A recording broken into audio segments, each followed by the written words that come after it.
iPhone 13 review in 2025 still worth it? Hello and welcome to Techiato. In 2025, the iPhone 13 may not be Apple's latest offering, but it's still holding strong in the world of smartphones. Released in late 2021, it came with the A15 Bionic chip, a dual camera setup, and a bright Super Retina XDR display. But how does it feel today, nearly 4 years later? First off, performance isn't an issue. The A15 is still snappy for most tasks, apps open quickly, multitasking is smooth, and even gaming is decent. iOS 17 runs well, and Apple will likely support the iPhone 13 with updates until at least 2027. The camera still impresses, especially in good lighting. Night mode and cinematic mode were game changers back then, and they still feel modern today.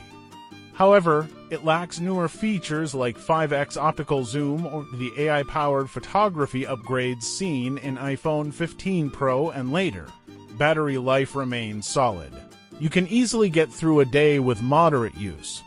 The 6.1-inch screen still looks sharp and vibrant, although 60 Hz might feel outdated to users used to smoother 120 Hz panels. In terms of design, it's classic Apple premium build, durable ceramic shield, and IP68 water resistance.